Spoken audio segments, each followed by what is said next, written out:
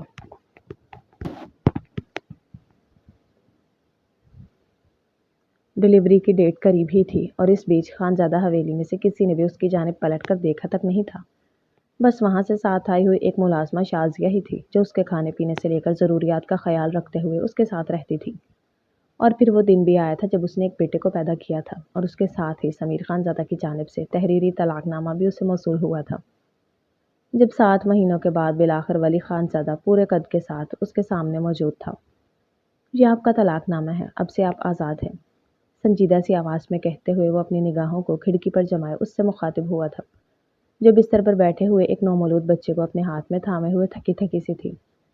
اگر آپ جانا چاہیں تو اپنے گھر واپس لوٹ سکتی ہیں۔ سنجیدہ سی ابھرنے والی اس کی آواز پر وہ اپنا سر اٹھا کر اس کی جانب دیکھ گئی تھی، جو کھڑکی کی جانب بھی دیکھ رہا تھا۔ اب میں گھر جا بھی کیسے سکتی ہوں؟ میرے پاس گھر واپس جانے کی کوئی وجہ نہیں رہی۔ اپنے ہاتھ میں موجود اس نومولود بچے کو دیکھتے ہوئے وہ بہت ہی آہستہ سے گویا ہوئی تھی۔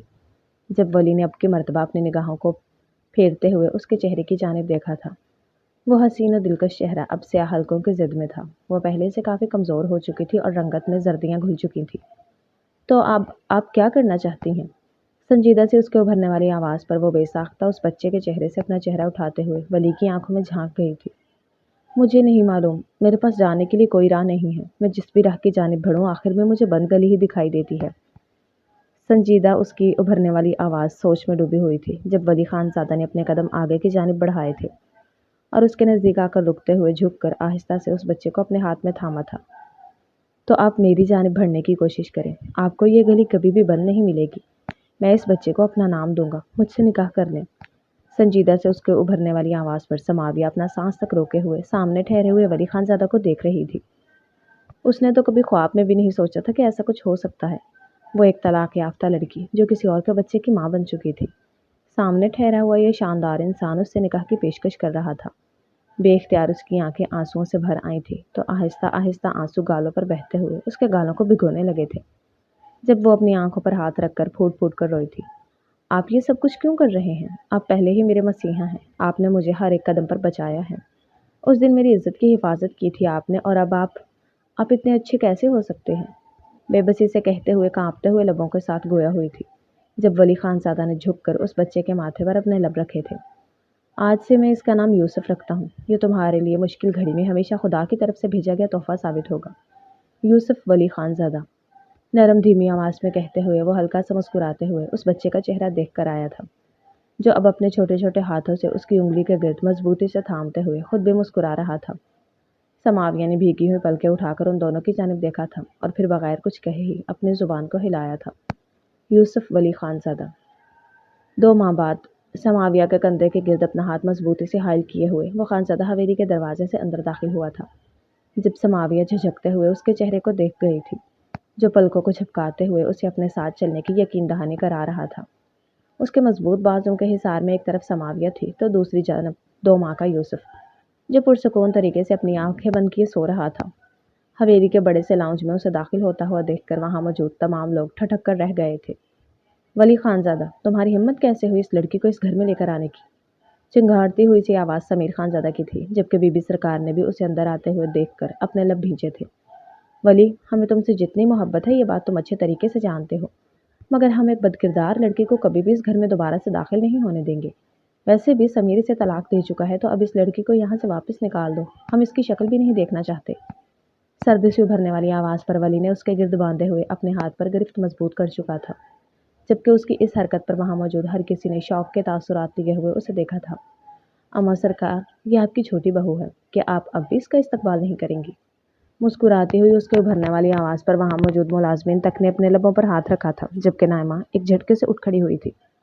خوف سے آنکھیں پھیلی تھی تو ایک نگاہ سامنے اٹھا کر سمیر خان زادہ کے چہرے کی جانب دیکھا تھا جو غصے کی زیادتی سے اس وقت سرخ پڑتے ہوئے چہرے کے ساتھ اسے ہی دیکھ رہا تھا۔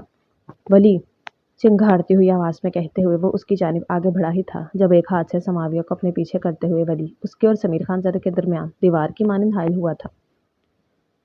میری بیوی کی جانب اب نگاہ اٹھا کر دیکھنا بھی آپ کے لیے جائز نہیں ہے سمیر بھائی، پیچھے ہٹ جائیں۔ سرد سی نگاہوں کے ساتھ سامنے ٹھہرے ہوئے سمیر خان زادہ کو دیکھتے ہوئے وہ یوں گویا ہوا تھا کہ بے اختیار سمیر نے اپنا ایک قدم پیچھے لے لیا تھا۔ نرمی سے سماویہ کے وجود کو کندھے سے تھام کر اپنے ساتھ لیے ہوئے وہ آمنہ بیگم کے سامنے جا کھڑا ہوا تھا اور اس کی گود میں یوسف کو دیا تھا۔ یہ آپ کا پوتا ہے یوسف ولی خان زادہ۔ مسکراتے ہوئے نظروں سے یوسف کے چہرے کو دیکھتے ہوئے ولی خان زادہ نے کہا ہی تھا جب آمنہ بیگم بے اختیار ولی کے چہرے کو دیکھ رہی تھی۔ یوسف، یہ سب ڈرامے بند کرو، یہ بات تم بھی اچھے طریقے سے جانتے ہو اور ہم بھی۔ تمہارا اس لڑکی سے کبھی کوئی تعلق تھا ہی نہیں تو تم اس بچے کو اپنا نام کیسے دے سکتے ہو؟ یہ بچہ ایک گند ہے، ایک سیاہ کار۔ اس بے شرم لڑکی کو نہ جانے یہ بھی پتا ہے یا نہیں کہ اس بچے کا اصل حقیقی باپ ہے کون؟ چنگھاڑتی ہوئی آواز میں کہتے ہوئے سمیر خان زادہ نے انگلی اٹھا کر ولی کی جانب اور یوسف کی جانب اشارہ کرتے ہوئے کہا تھا جب ولی نے ایک جھٹکے سے پلٹتے ہوئے سمیر خان زادہ کا گریبان تھاما تھا۔ ایک اور لفظ میرے بیٹے کے بارے میں بھول جاؤں گا کہ آپ میرے سگے بھائی ہیں۔ سرد سے ابھرنے والی اس کی آواز پر سمیر خان زادہ کا وجود ساکت ہوا تھا۔ تم اس گند کی پوٹلی کے لیے اپنے بھائی کے گریبان کو تھام رہے ہو؟ بے یقینی بھری اس کی آواز پر ولی اپنے لب بھینچ گیا تھا۔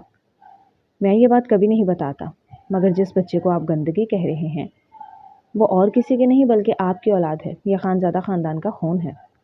ولی کی سنجیدہ سے ابھرنے والی آواز پر وہاں موجود تمام لوگوں نے اپنے لبوں پر ہاتھ رکھا تھا جبکہ سمیر خان زادہ کے لبوں پر تمسخر بھری مسکراہٹ ابھری تھی۔ یہ بچہ میرا نہیں ہے، میرا اس لڑکی کے ساتھ کبھی کوئی تعلق رہا ہی نہیں ہے تو یہ بچہ میرا کیسے ہو سکتا ہے؟ ترچھی گردن کر کے کہتے ہوئے سمیر خان زادہ نے کہا لگایا تھا تو ولی خان زادہ نے بھی اس کی طرح ہی گردن ترچھی کی تھی۔ کیا آپ کو سچ میں یقین ہے؟ سیدھا سے ابھرنے والی اس کی آواز پر سمیر کے لبوں سے مسکراہٹ غائب ہو چکی تھی۔ تم کہنا کیا چاہتے ہو؟ حلق تر کرتے ہوئے ابھی اس نے پوچھا ہی تھا جب ولی خان زادہ نے اپنے کوٹ کی جیب سے کاغذ نکالتے ہوئے اس کے سامنے پیش کیا تھا۔ بڑی حویلی میں دعوت کی رات یاد ہے آپ کو؟ جس رات آپ بے چینی میں مجھے لیے ہوئے حویلی واپس آئے تھے۔ شاید آپ کو منظر کچھ دھندلا دھندلا یاد ہو۔ آپ کی اپنی ہی بیوی نے آپ کو نشے کی گولیاں دی تھی۔ ملازموں کو ایک نگاہ دیکھتے ہی اس نے تمام سچ اگل دیا۔ تب اس دن اس حویلی کے ڈرائیور نے آپ کی اس بیوی کے ساتھ زیادتی کرنے کی کوشش کی تھی۔ تب میں نے اسے اس کمرے سے باہر دھکیلا تھا اور وہاں اس کمرے میں سماویہ کے ساتھ اور کوئی نہیں بلکہ آپ موجود تھے۔ یہ بچہ یوسف آپ کا بیٹا ہے، آپ کا اپنا خون۔ اس کے ایک ایک لفظ پر وہاں موجود تمام لوگوں کا چہرہ سفید پڑا تھا۔